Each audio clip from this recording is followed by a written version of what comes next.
Bienvenidos a este Observatorio Cotidiano en la Cultura y hoy vamos a hablar de los cuerpos, de la danza. El programa de hoy se titula Cuerpos Liminales y esto es en el marco del Día Internacional de la Danza que estamos por celebrar.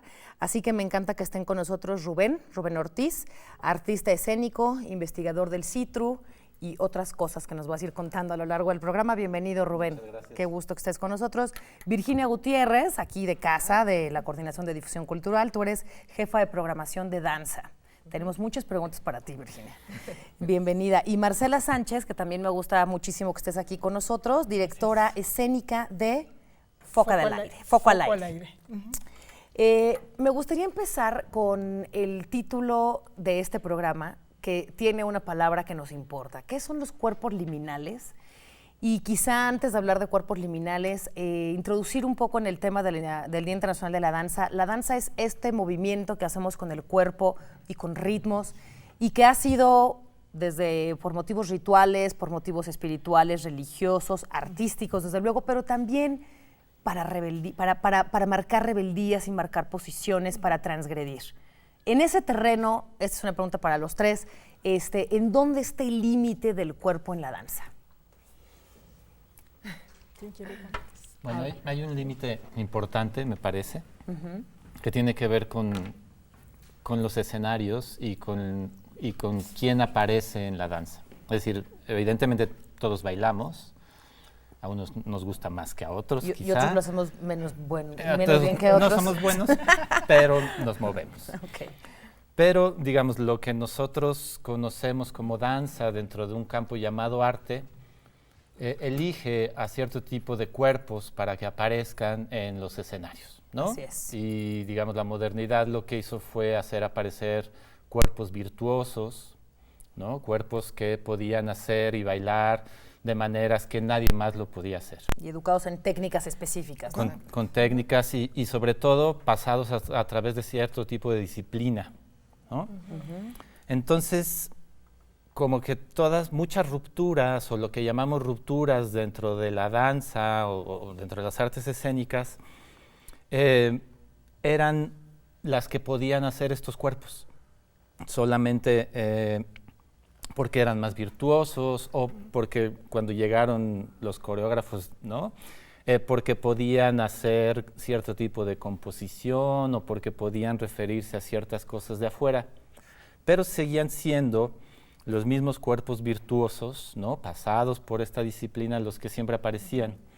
Algo que me parece interesante es que este campo artístico, de pronto lo que ha hecho es hacer espacio para que otro tipo de cuerpos aparezcan, ¿no? Aparezcan cuerpos cotidianos, aparezcan cuerpos no virtuosos, aparezcan cuerpos no blanqueados también, aparezcan cuerpos no necesariamente con estos ideales de livianidad, porque también podríamos hablar de cómo la danza tiene algo que ver con la gravedad, ¿no? Claro. Es decir, cómo de pronto en los escenarios, no solamente, no me estoy refiriendo solo a los teatros, sino también cómo los escenarios también a veces se van a la calle y hacen aparecer a gente pues que tiene los cuerpos más normales del mundo, ¿no? Ahí hay una ruptura que es muy distinta a todas las rupturas que habíamos tenido en la modernidad, porque no es una ruptura simplemente estética, ¿no? Es una ruptura más política, ¿no? A ver, ahí, Marcela, tú que eres socióloga, ¿no? Tú eres socióloga de la facultad. De estudio, sí, así bueno, es. Sí. En este comportamiento social, antropológico de los cuerpos, hay una serie de códigos y lenguajes que todos entendemos. Nosotros hacemos así y hacemos así y entendemos, pero en otra parte del mundo se dicen diferentes maneras. Así es. La aceptación, el rechazo, el amor se propagan de manera diferente. En ese esquema ha habido una visión muy eurocentrista, blanca, como dices tú, y muy enfocada a esta rigidez que, si no me equivoco, se fundó más o menos con Luis XVI o con Luis XIV, con estas coreografías que, como tú dices, que tenían una rigidez corporal y que crearon un estereotipo muy particular del cuerpo. ¿Cómo se han ido dando los rompimientos del siglo XVIII para acá? Bueno, son digamos, la danza clásica como tal, que parte de las cortes y que además encuentras que era para controlar el cuerpo de las personas, ¿no? Curiosamente es paradójico, ¿no? Pero supuestamente la danza es para que te puedas mover mejor, pero sin embargo aparece como un control del cuerpo, ¿no? O sea, vas a hacer una caravana así y no de otra manera, ¿no? Sí. Entonces se vuelve rígida en ciertas cosas y sin embargo con el tiempo le empieza a dar al cuerpo pues una expansión en el sentido del movimiento, ¿no? Pero siempre bajo esas formas que son lo que de alguna manera la hace rígida. ¿Cuándo se rompe? Bueno, pues se rompe con Isadora Duncan, ¿no?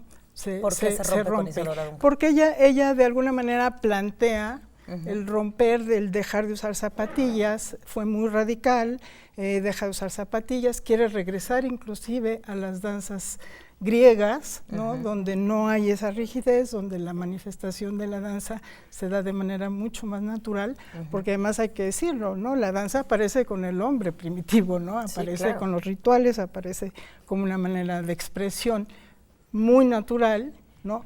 Que tiene que ver mucho más con la necesidad que tenía el hombre de y en ese pensamiento mágico religioso de comunicarse con los dioses, ¿no? En el momento en que empieza a hacerlo. Entonces, bueno, esta parte de arte que se rigidiza de alguna manera al principio y después expande el cuerpo, o sea, sí genera que el cuerpo se pueda mover de maneras más amplias por la técnica misma, ¿no?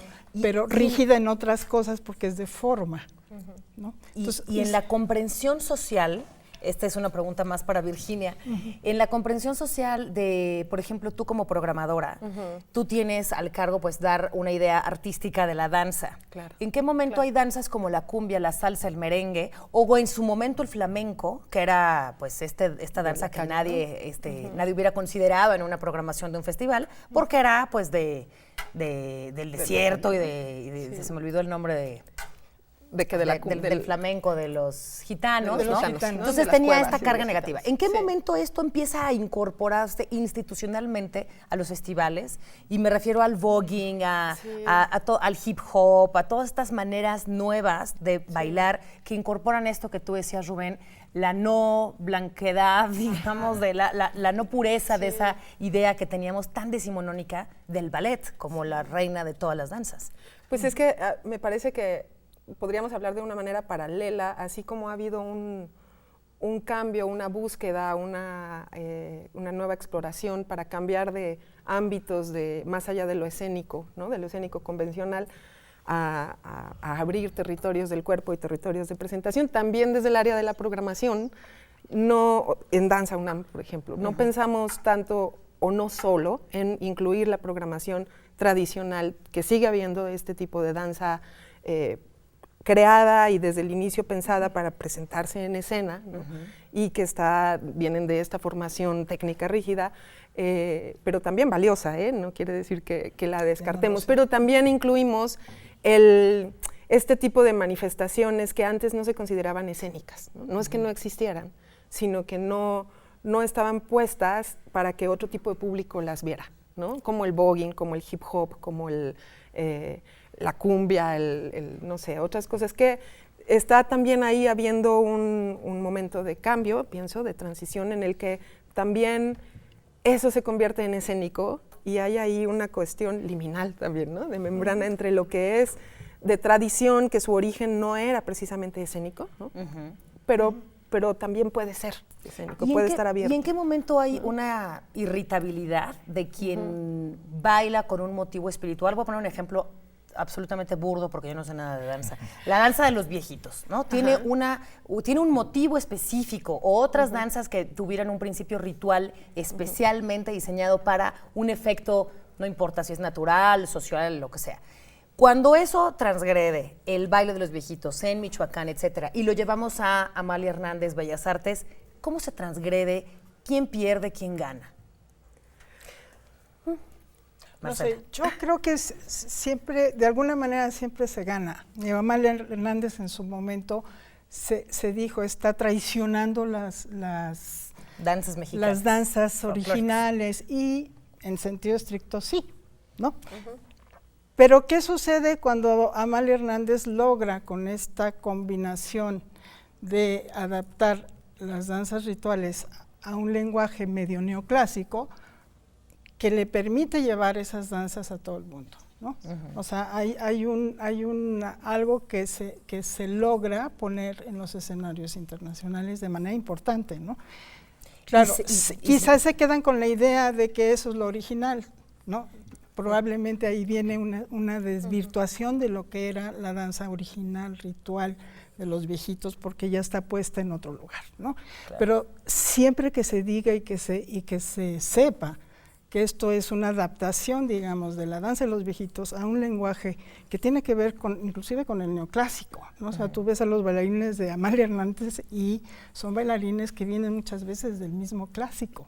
Bueno, ¿no? Son bailarines para empezar, ¿no? O sea, son los viejitos exacto. es la propia comunidad haciendo un ritual social, ¿no? Así Antropológico. Así ¿Ibas a agregar algo, Victoria? No, que estaba pensando que también la intencionalidad de repente es importante, ¿no? Lo que está pasando ahora, pero estaba pensando en un ejemplo, no tanto en este de los viejitos de Amalia Hernández, sino en el ejemplo de la búsqueda ahora de muchos artistas por transgredir, digamos, territorios, ¿no? Pero sí sigue siendo con una intencionalidad artística y escénica, digamos, ¿no? A las danzas tradicionales mexicanas pienso que tienen un ámbito de ritualidad, de celebración comunitaria ahí, y hay este otro ámbito liminal, otra vez, ¿no? En el que algunos artistas del folclore, por ejemplo, están tratando de ya no ser esa representación del ballet folclórico con colores y faldotas, sino que cómo pueden recuperar algo de esa tradición, pero también hacerlo escénico, y ahí es donde están estas búsquedas expandidas de presentación, ¿no? En el folclore ahorita se me ocurren, no sé, Paula Villaurrutia, por ejemplo, es una coreógrafa de folclore joven mexicana, que va a estar en el DIT, por cierto, en el Día Internacional de la Danza, en la UNAM. Pero están haciendo como esta búsqueda de no sé si es combinar otras aproximaciones. Vamos a dejarnos aquí, antes de irnos a la pausa que tenemos que hacer, para regresar y hablar de cuál es el sentido de la danza en un país que, como en México, pues ocurren muchas cosas con los cuerpos, es un tema que tenemos pendiente, y también hablar de otras formas específicas que tenemos de danza ya en el siglo XXI. No se vaya, volvemos y de inmediato aquí en Observatorio Cotidiano en la Cultura.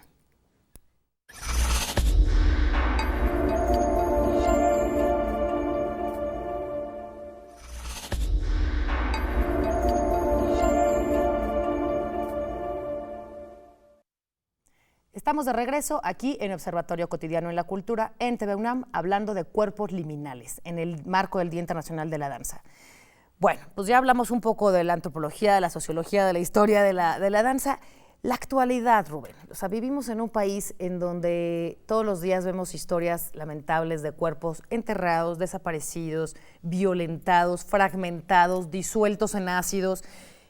Hay un lenguaje en el que nuestros cuerpos temen acabar como esos otros cuerpos. ¿Cuál es la respuesta de la danza? ¿O qué respuesta podría haber en las políticas culturales para no ignorar esta realidad política que tenemos en México?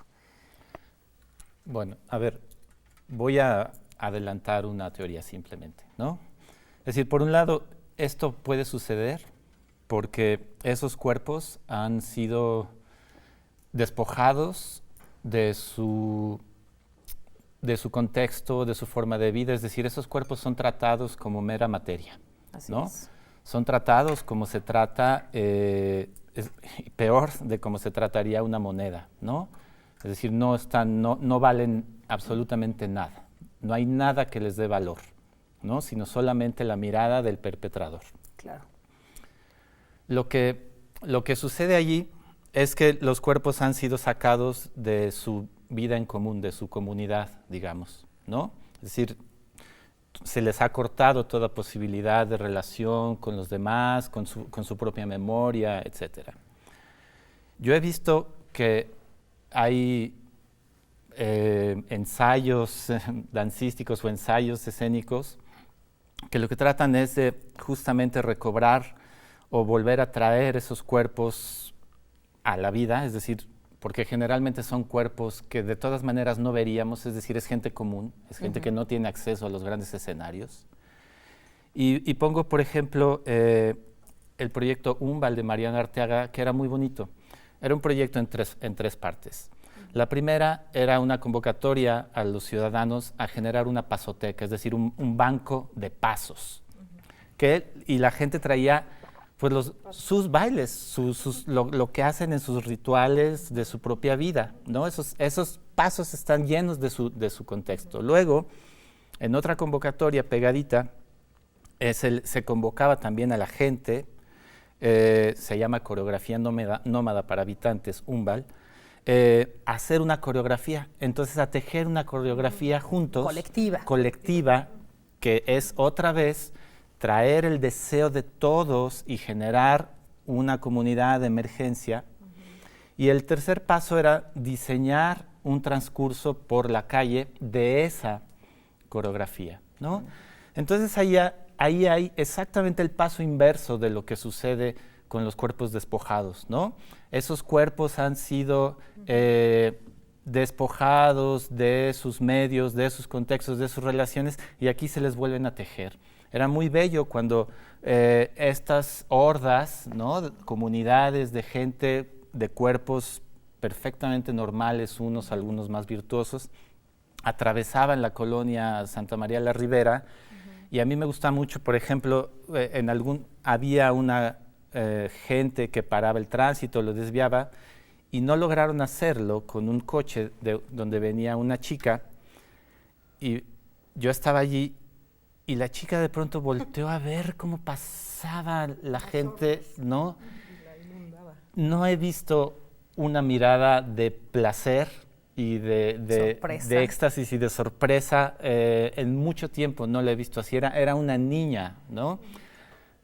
¿Cómo pensamos entonces, si coreografía es el diseño en el tiempo y en el espacio de los cuerpos, qué cuerpos hay que poner, qué espacios necesitamos y qué tiempos? Esto fue largo, ¿no? Se convocó a la gente en un tiempo largo.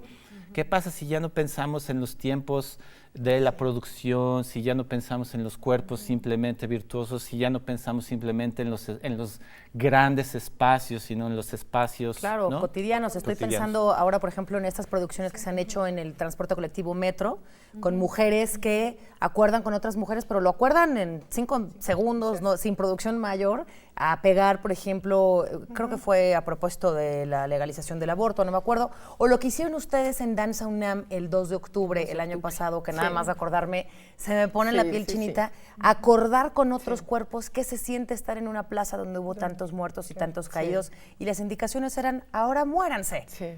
¿No? Sí, fue una gran acción colectiva, ¿no? La que hicimos ahí, una acción con 800 personas de cuerpos cotidianos, ¿no? No eran bailarines, eran gente convocada, y hicimos una remembranza de la matanza de Tlatelolco y fue muy conmovedor, espectacular. ¿no? Sí, nos interesa mucho. Eso, Marcela, cambia la idea de quién está en el escenario.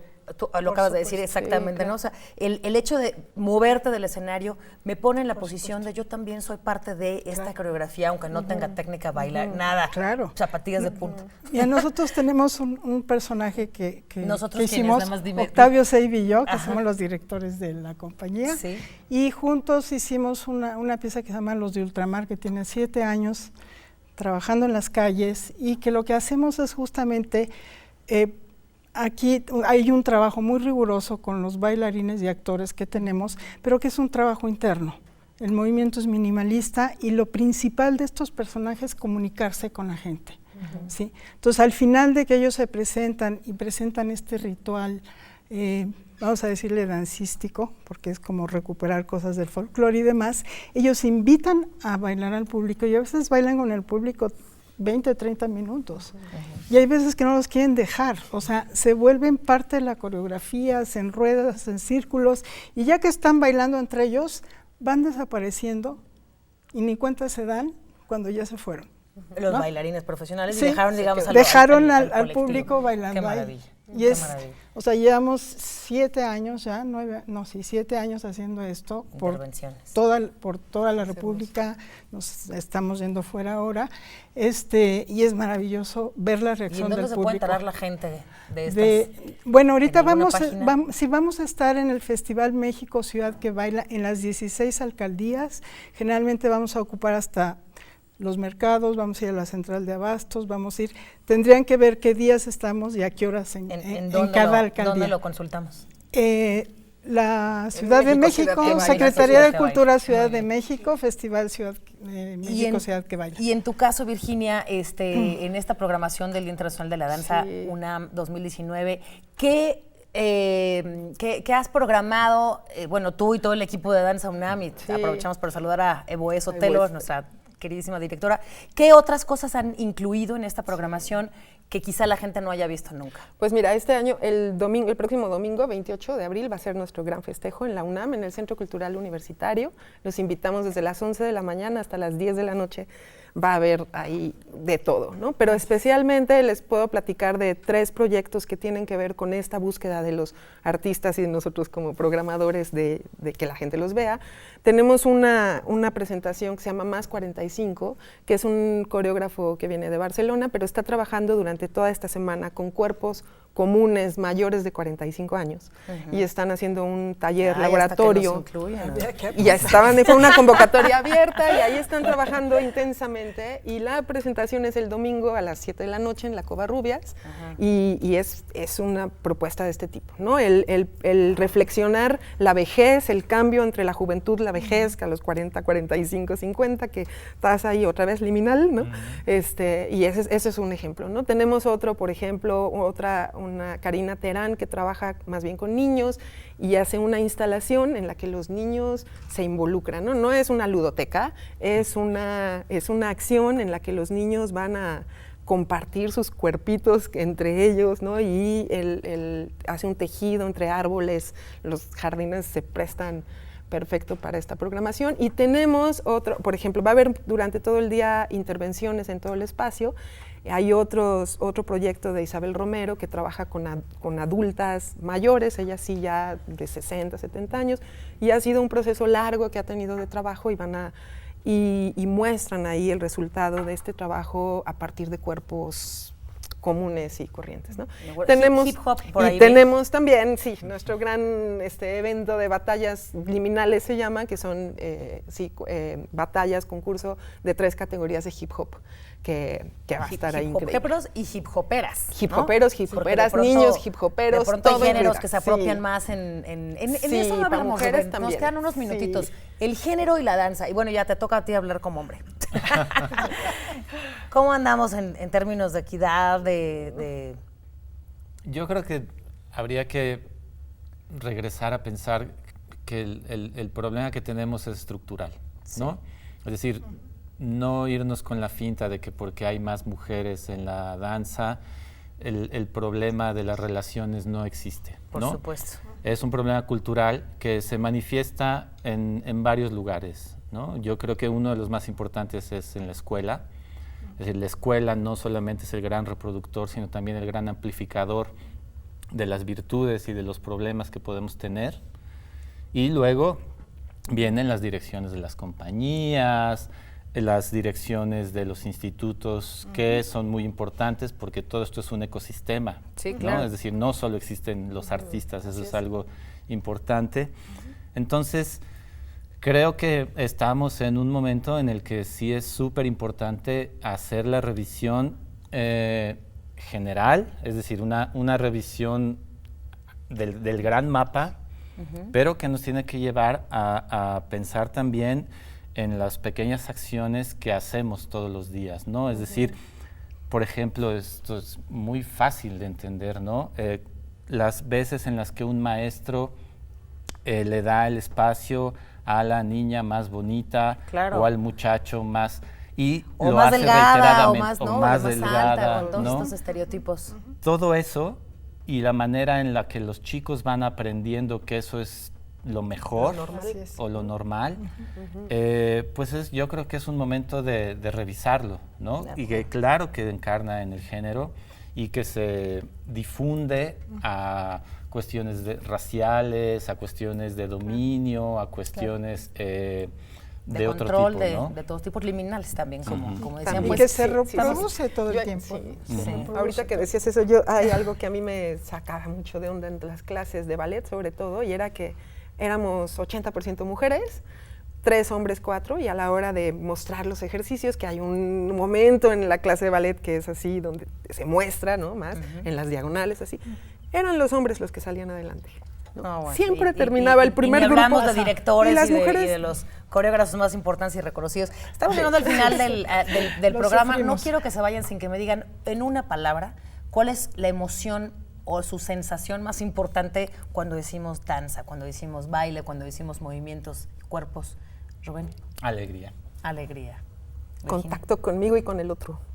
Dijiste más palabras, pero está bien, Está contacto. bien. Para mí es gozo.